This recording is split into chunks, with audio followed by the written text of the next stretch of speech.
simple tips on how to create a cozy little space in your home for your meditation practice, just a space that you are going to go to so that you can look at it when you walk by and you know that that's the space you're going to go to where you can spend your morning routine time, evening routine time, maybe a little afternoon break so you can reboot and refresh, a space where you could go have some tea. You're welcome to bring candles, light a Palo Santo sage stick, and then you could bring some crystals into the space if you'd like. Also sound bowls, you could bring those. If you have a whole room in your house that you can create a space, that's so awesome, and you could do that. Anything that really makes you feel good, because that's what it's about. I mean, we practice all of these things so that we could tap into this place where we really feel calmer and really connecting more to our true selves.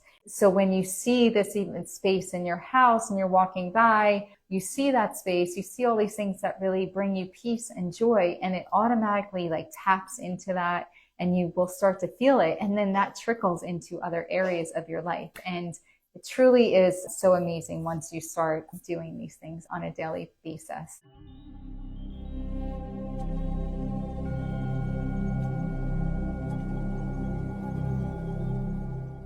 I am going to share today a few simple tips on how to create a cozy little space in your home for your meditation practice, a place to just go to where you could spend a little time going within.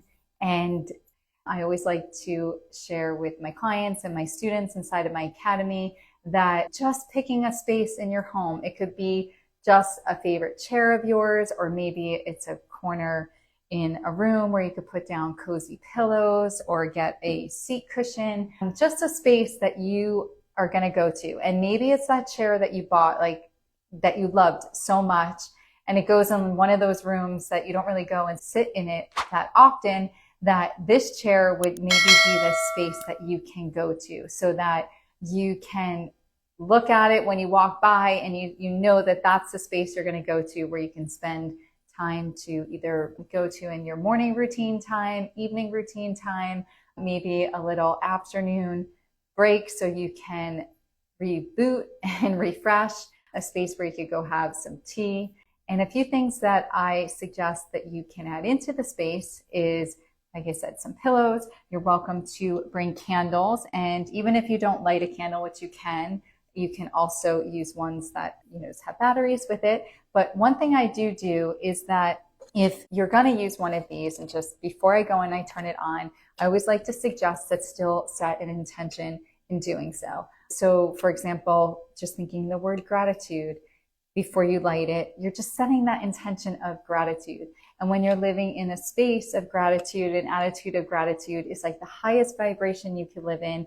And everything in life becomes so much more magical, joyful, and peaceful when you just allow gratitude into your space and your thoughts. And just even saying the word gratitude and lighting the candle, that is one thing I love to share that you can bring into your space. You're welcome to also light a Palo Santo, and this smells so good. And that's another thing. When you go into the space, it's about really getting connected to your senses, because the more that you're connected to your senses, the more it allows you to be in the present moment. And that is really practicing meditation or mindfulness, is really bringing your awareness to the present moment. And that is where life really lives. And the one thing about this is that it smells so good, but it's great to just clear your space. It's a great way to just tap into like all the stuff that keeps us busy all day long, just leaving it there and leaving everything we have to do over there, and just being present and just removing any negativity or thoughts. And I just love the way it smells. And the one thing about this is that it just goes out on its own, so you don't have to worry about it. You also can have a sage stick, which I love as well, to clear out the environment and just bring on that new scent, that new energy into your space. But this you definitely have to be aware of. It doesn't necessarily always go out on its own. So that's why the Palo Santo is a good thing to have. And then you could bring some crystals into the space if you'd like. I usually have a rose crystal with me. Pink, I love the color pink, and also that it just stands for self-love and self-care. And when I see it, it just reminds me to take those little moments out of our days to practice self-care and self-love. So that's another thing. You could bring oils. I don't have my oils here with me today. I love doTERRA oils, and actually frankincense is my favorite scent that I usually put on my wrist like this and smell it before I go and do a meditation or go to that little cozy section in my house. Another thing, you could bring a blanket into the space because you want to be, usually warm when you're just spending that time to do a little meditation or just some deep breathing techniques. So bringing a blanket into the space. You also, sound bowls, you could bring those. I am not a professional sound bowl player. I'd like to learn it. It's on my list of things to do, but having one of these, it just really, it's another thing. It's the sound. It's bringing you awareness to the present moment. And just even having that in the space, you walk by this area in your house and it just triggers that peaceful space, that space you're going to go to and spend some time from activity and go into silence. You could bring mala beads into there. You can also use mala beads when you are practicing a meditation. You will just, run your fingers on each of the beads as you go through your meditation. It's a great way of staying focused when you're doing your meditation. If you have a whole room in your house that you can create a space, that's so awesome. And you could do that and, put cool pictures on the wall. You're welcome to bring into your space. I have a help from a place that I visit, one of my favorite places, and I have it there because it just reminds me of that. It makes me feel good. You could bring pictures of loved ones. You could bring flowers, just anything that really makes you feel good, because that's what it's about. I mean, we practice all of these things so that we could tap into this place where we really feel calmer and really connecting more to our true selves. And I know I will share in one of my classes here live on Instagram about the autonomic nervous system. And I think I've shared a little bit before in last week's class, but this is made up of the sympathetic nervous system and the parasympathetic nervous system. And the sympathetic nervous system is like in a place where we're living in fight or flight when we're stressed and our breathing gets very shallow. And it's great if we are getting chased by a lion or a tiger, which I'm sure that I hope I'm not ever, and you either. But the thing is that we're constantly living in this flight or fight mode all the time. We get very angry. Someone cuts us off in traffic and we're just constantly living in this space, and it's not a healthy place to live. And the parasympathetic nervous system is the place that we are to be living in mostly. And this is the rest and the digest. This is when we're feeling calm and we're in flow and we're joyful and we're taking deep inhales and exhales.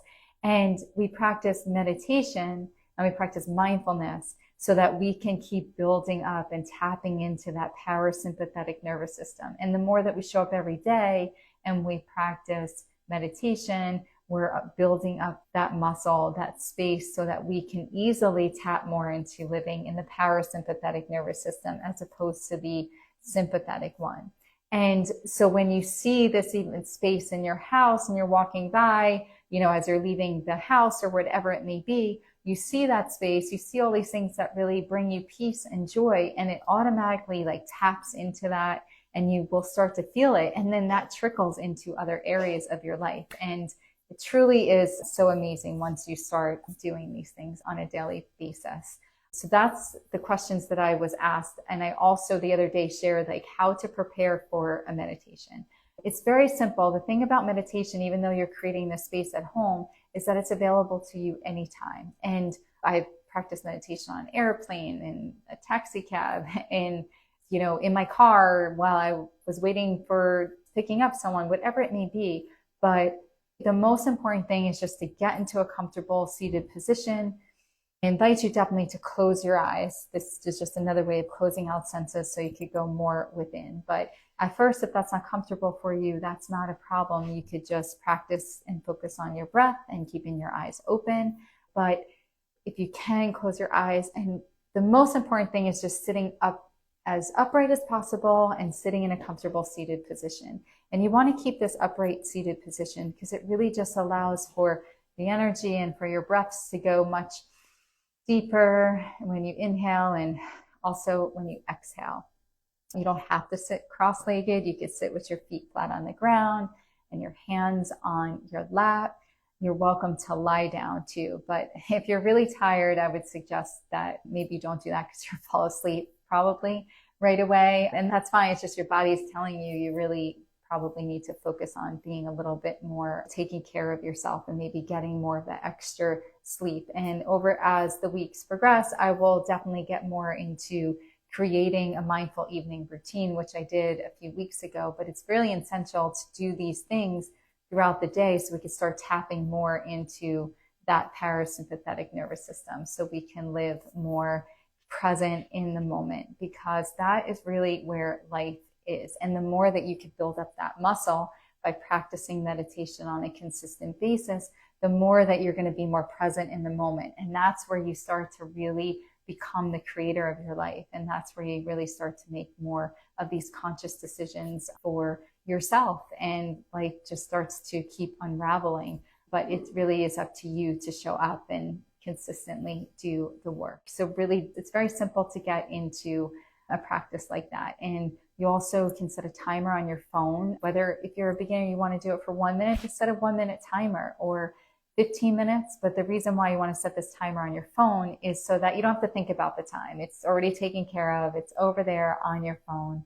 And really just take the time, and you could start by focusing on just your breaths. You could do a mantra meditation. You could do guided meditations. You can listen to music, sound healing music. There's so much available and so many different types of meditations that are available to you to do. And in this day and age, it's really awesome because there's so many apps. There's free resources on YouTube. And if you'd like, I can also do a guided meditation weekly with all of you. So just, you could let me know down below and I could schedule a time to do that. But it's just finding what connects with you. That's really what is most important.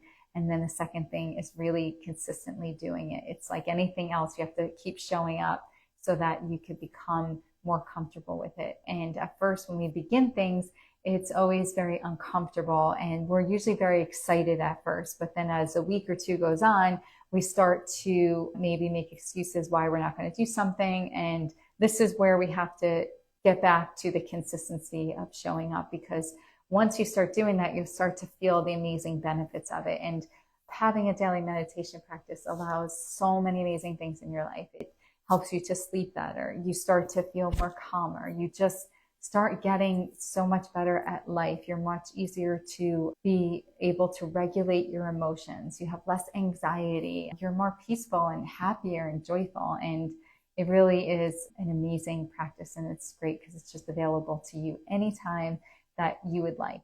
But those are my tips for starting a practice and getting into a comfortable seated position, also creating a space at home with things that really bring you joy. And it doesn't have to be something elaborate, just a little corner in your home. And if you have children or you're married or you have a roommate, you can invite them and share with them about your space and what it's about, and encourage them maybe to meet you sometime there and without our phones, so we can disconnect. And so I hope that you found this to be insightful in some way. I also launched my Wellness Longevity Academy, and there's wellness, meditation, and mindfulness courses in there, and also a meditation and mindfulness teacher training program. It is a 3-week course that's taught by me. There's 3 weeks, first week meditation, second week mindfulness, and the third week is integration. But then I also guide you and share with you ready-made tools so you can start your business and share with others. So if you're interested, I'll leave the information below. You're welcome to DM me anytime if you have any questions or book a call with me. I am really excited to share all these amazing ancient practices that we can easily integrate and weave into our everyday modern life. I'm sending so much love and light, and I am wishing you a peaceful and productive week. If there's any suggestions or if you have any questions, be sure to message me, and I'll see you guys soon. Have a good day, everyone. Bye.